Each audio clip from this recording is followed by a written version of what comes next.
साहब आज मितानिनों के सम्मान में कुछ घोषणाएं की हैं, वैसे आप करते नहीं हैं। वो घोषणाएं फलीभूत कब तक होंगी? बहुत दिनों से मांग चली आ रही थी। तो जिला मुख्यालय में एक भवन अलग से उसकी घोषणा। वेतन को लेकर कुछ सुधार की बात हो रही है थी। वेतन उनको पारिश्रमिक के रूप में आधा कमीशन के रूप में मिलता है, कुछ प्रोत्साहन राशि के रूप में मिलता है। वो अपर्याप्त है, बहुत कम है और बमुश्किल 5,000 होता होगा सब मिला के। और उसमें भी कई ऐसे कमीशन है कि मान लीजिए जन्म के ऊपर कि एक डिलीवरी होगी तो आपको इतना मिलेगा, और साथ में गवर्नमेंट का प्रोग्राम है कि परिवार नियोजित करिए, तो जन्म भी ज़्यादा नहीं होने और जन्म के पीछे प्रोत्साहन राशि मिलना। तो इसमें विरोधाभास एक सीमा के बाद आ जाता है। माता और शिशु की देखभाल करना एक चीज़ है, लेकिन अगर उनके पारिश्रमिक को हम सीमित कर रहे हैं जन्म से और कह रहे हैं कि परिवार नियोजन भी होना है, जन्म भी ज़्यादा नहीं होने, तो उनकी राशि कैसे फिर बढ़ेगी? तो ये बातें हैं और बहुत कठिन परिस्थिति में बहुत ज़्यादा काम उनसे लिया जाता है। एक सवाल है, एक सवाल 11 दिसंबर को कांग्रेस सरकार के 2 साल पूरे हो रहे हैं, फिर 2 साल के बाद 6 महीने में 2.5 साल हो जाएंगे। 2.5 साल पूरे होने के बाद क्या उम्मीद लग रही है आपको? आप शायद परिवर्तन की बात कर रहे हैं, मुख्यमंत्री की सवाल बात कर रहे हैं। सारी बातें देखिए हाईकमांड की रहती हैं, कार्यावधि किसी की फिक्स नहीं रहती। वो 2 दिन भी हमने देखा है, अर्जुन सिंह जी 2 दिन भी मुख्यमंत्री रहे, और हमने देखा है कि 15-15 साल भी मुख्यमंत्री रहते हैं। तो वो समय और परिस्थिति के हिसाब से। पर अभी आपने कहा कि आप स्वास्थ्य मंत्री बने रहना चाहेंगे, ये भी तो आपने कहा। तो किसी भी परिस्थिति में कोई भी मुख्यमंत्री हो उनसे मैं मांगूंगा, अगर मैं बना रहा विधायक, कि आप मुख्यमंत्री होंगे तो मैं आपसे भी मांगूंगा कि मेरे को स्वास्थ्य। ये सिम्स में कोविड के उपचार के दौरान सारे वार्ड बंद हो गए हैं, सामान्य मरीज कहाँ जाए? क्या ये स्टाफ की भारी कमी है? कहने का अर्थ है कि सामान्य वाले वार्ड प्राथमिकता दे दी गई कि कोविड का शुरू में जानकारी तक नहीं थी कि ये बीमारी कितनी व्यापक होगी, कितनी फैलेगी, कितनी जानलेवा होगी।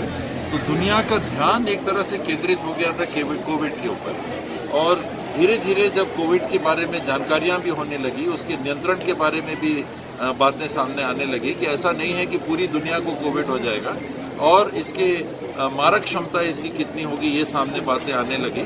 तो धीरे धीरे आप देखिए कि फिर नॉन कोविड एक्टिविटीज़ की तरफ भी ध्यान को ले जाया गया। टीकाकरण प्रभावित हो गया था, संस्थागत प्रसव प्रभावित हो गया था, लॉकडाउन था 2 महीनों के लिए लगभग लॉकडाउन था।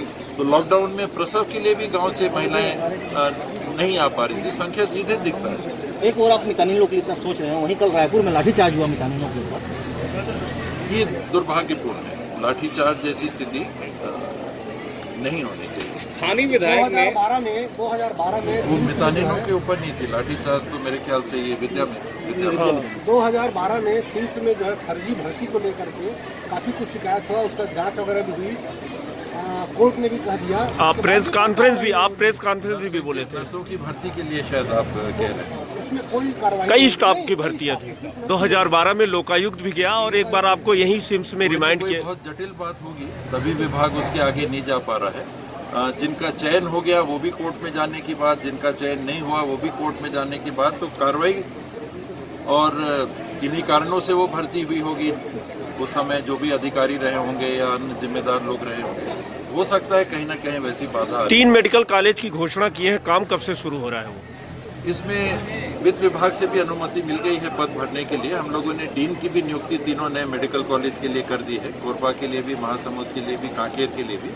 और पद के सृजन के साथ में जो राशि भी आ गई है, एक किस्त केंद्र सरकार की भी, तो मैचिंग राशि राज्य सरकार की रख के अब टेंडर की कार्रवाई की तरफ हम गए। 16 माह पूर्व आप सिम्स आए थे, आपने कई आदेश दिए थे जिसका पालन आज तक कुछ हुआ होगा, कुछ नहीं हुआ। आज मैं देख रहा था दैनिक भास्कर का कवरेज, एक अच्छा कवरेज आया है नवभारत का, सॉरी। और आज बैठक होनी थी सिम्स की, लेकिन पूरी तैयारी वो नहीं कर पाए थे, विशेष करके वित्तीय पहलू का जो था, तो उन्होंने समय मांगा था। तो हम लोग फिर आके सिम्स की मीटिंग लेंगे और उसमें जहाँ जहाँ कमियाँ रही हैं, ऑडिटोरियम की बात थी, कैफेटेरिया की बात थी, बच्चियों के हॉस्टल में सुधार की बात थी, स्टाफ की बात थी, और नागरिकों के साथ व्यवहार की बात थी, कुछ मशीनों की बात थी, जगह की कमी थी, वहाँ पर ट्रांसफार्मर जल गया था, उसको बाहर ले जाने की बात थी, ऑक्सीजन सप्लाई की बात थी। कुछ में तो काम हुए हैं, और कुछ हो सकता है कि ब्लड बैंक की बात आई थी, ब्लड उपलब्ध कराने की बात आई थी। कई बिंदु थे, उसमें कुछ तो काम जरूर हुए होंगे, कुछ जो बाकी हैं उनको कराना पड़ेगा। कल यहाँ पर एक मुद्दे पर जो है थोड़ी सी सियासत दिखाई दी कि विधायक ने जो है, बिलासपुर विधायक ने थानों में रेट लिस्ट की बात कही थी, रेट लिस्ट टांगे जाने को लेकर। तो कल गृह मंत्री से भी सवाल पूछा गया, मुख्यमंत्री से भी कहा गया। तो गृह मंत्री का कहना था कि उन्होंने मुझको शिकायत नहीं की। सीएम का कहना था कि विधायक को जो है इस तरह सार्वजनिक रूप से बयान नहीं देना चाहिए। तो क्या कांग्रेस में जो है इस तरह से कुछ है नहीं कि आदमी बोल सके, अपनी अभिव्यक्ति की स्वतंत्रता नहीं होती? बोलने की बात देखिए एक रहती है कि अभिव्यक्ति है। अभिव्यक्ति में कहीं ना कहीं ये लाइन आती है कि जगह को देख के कितना हम बोलें कितना ना बोलें। हमारे विधायक जी भावुक हैं। ये मैंने कई मौक़ों पे देखा है कि लोगों की अगर शिकायतें आ रही हैं और उनको महसूस हो रहा है कि वो राहत नहीं दे पा रहे हैं, तो वो फिर मजबूती से सामने आ जाते हैं। तो कहीं ना कहीं भावना में ये बात आती है, उनकी मंशा पवित्र है।